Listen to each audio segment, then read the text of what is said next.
తెలంగాణ రాజకీయ యవనికపై ఇప్పుడు యుద్ధం మొదలైంది. ఒకవైపు అధికారాన్ని కోల్పోయిన కసితో అస్త్రశస్త్రాలు సిద్ధం చేసుకున్న బీఆర్ఎస్, మరోవైపు దూకుడు పెంచుతున్న బీజేపీ. ఈ రెండు పార్టీల ఉమ్మడి లక్ష్యం ఇప్పుడు అధికార కాంగ్రెస్ పార్టీయే. ప్రజా సమస్యలను అస్త్రంగా చేసుకుని క్షేత్రస్థాయిలో సెంటిమెంట్ ను రగిలిస్తూ విపక్షాలు సర్జికల్ స్ట్రైక్ చేస్తుంటే, కాంగ్రెస్ కోటలో మాత్రం వింత నిశ్శబ్దం ఆవరించింది. ప్రభుత్వంపై విమర్శల దాడి జరుగుతున్నా సమర్థంగా తిప్పికొట్టాల్సిన సీనియర్లు మౌనంగా ఉండటం ఇప్పుడు రాజకీయ వర్గాల్లో పెను సంచలనంగా మారింది. అసలు ఈ మౌనం వెనుక ఉన్నది వ్యూహమా లేక వైఫల్యమా అన్నది మిస్టరీగా మారింది. ప్రతిపక్షాల ఆరోపణలకు ధీటైన సమాధానం ఇవ్వడంలో ద్వితీయ శ్రేణి నాయకత్వం వెనకబడిపోతుందనే వాదన వినిపిస్తుంది. పార్టీలోని సీనియర్ నేతలు క్లిష్ట సమయాల్లో మౌనం వహించడం లేదా అంశాలను పట్టించుకోకపోవడం పార్టీకి నష్టం చేకూరుస్తుందనే విమర్శలు వెల్లువెత్తుతున్నాయి. ప్రస్తుతం రాష్ట్ర రాజకీయాల్లో రెండు ప్రధాన అంశాలు కాంగ్రెస్ ప్రభుత్వాన్ని ఇరకాటంలో పడేస్తున్నాయి. గాంధీ సరోవర్ నిర్మాణం, ఈ ప్రాజెక్టు చుట్టూ అలుముకున్న రాజకీయ వివాదాలను ప్రతిపక్షాలు తమకు అనుకూలంగా మార్చుకుంటున్నాయి. మరోవైపు ఖమ్మం జిల్లా వెలుగుమట్లలో పేదల ఇళ్ల కూల్చివేత అంశంపై విపక్షాలు తీవ్ర స్థాయిలో విరుచుకుపడుతున్నాయి. ఇది ప్రభుత్వ వ్యతిరేకతకు దారితీసే అవకాశం ఉన్నప్పటికీ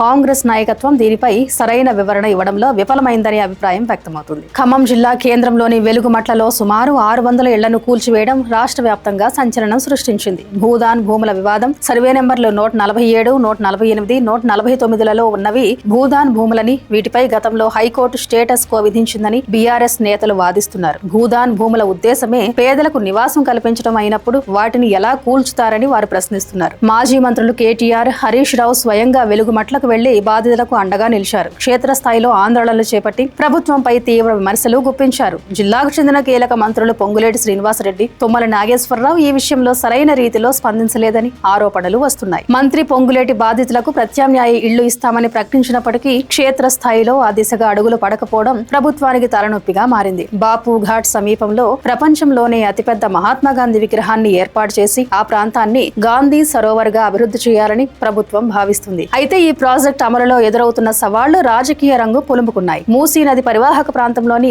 ఎఫ్టీఎల్ బఫర్ జోన్లలో ఉన్న అక్రమ నిర్మాణాలను తొలగించే ప్రక్రియపై స్థానికుల్లో తీవ్ర వ్యతిరేకత వ్యక్తమవుతుంది. అభివృద్ధి పేరుతో పేదల గూడు చెడగొడుతున్నారని బీఆర్ఎస్, బీజేపీ నేతలు మండిపడుతున్నారు. గాంధీ సరోవర్ ప్రాజెక్టు వెనుక భారీ వ్యూహం ఉందని, ఇది కేవలం పర్యాటక అభివృద్ధి మాత్రమే కాదని విపక్షాలు ఆరోపిస్తున్నాయి. బాపుఘాట్ సమీపంలో ప్రపంచంలోనే అతిపెద్ద గాంధీ విగ్రహం, గాంధీ సరోవర్ ఏర్పాటు చేయాలన్న ప్రభుత్వ సంకల్పం ఇప్పుడు వివాదాలకు కేర్ ఆఫ్ అడ్రస్ గా మారింది. మూసీ పరివాహక ప్రాంతంలోని ఎఫ్టీఎల్ బఫర్ జోన్లలో ఉన్న అక్రమ నిర్మాణాలను తొలగించేందుకు అధికారులు నోటీసులు జారీ చేశారు. తాజాగా మధు పార్క్ రిడ్జ్ అపార్ట్మెంట్ నివాసులకు కూడా నోటీసులు అందడంతో సామాన్యుల్లో ఆందోళన మొదలైంది. వరద నివారణ, నగర సుందరీకరణ కోసమే ఈ కఠిన నిర్ణయాలు తీసుకుంటున్నామని అధికారులు చెబుతున్నప్పటికీ ప్రజల్లోకి ఈ సందేశం బలంగా వెళ్లడం లేదు. బీఆర్ఎస్ నేతలు కేటీఆర్, హరీష్ రావు ప్రతి చిన్న అంశాన్ని అందిపుచ్చుకుంటూ ప్రభుత్వంపై, ముఖ్యమంత్రి రేవంత్ రెడ్డిపై వరుస విమర్శలు గుప్పిస్తున్నారు. చిన్న సమస్యలకైనా రాజకీయ రంగు పులుముతూ ప్రజల్లో ప్రభుత్వంపై వ్యతిరేకత పెంచేలా విపక్షాలు పావులు కదుపుతున్నాయి. క్షేత్రస్థాయిలో ప్రభుత్వ పథకాలు, నిర్ణయాల వెనుక ఉన్న అసలు ఉద్దేశాలను వివరించడంలో కాంగ్రెస్ సీనియర్ నేతలు విఫలమవుతున్నారనే చర్చ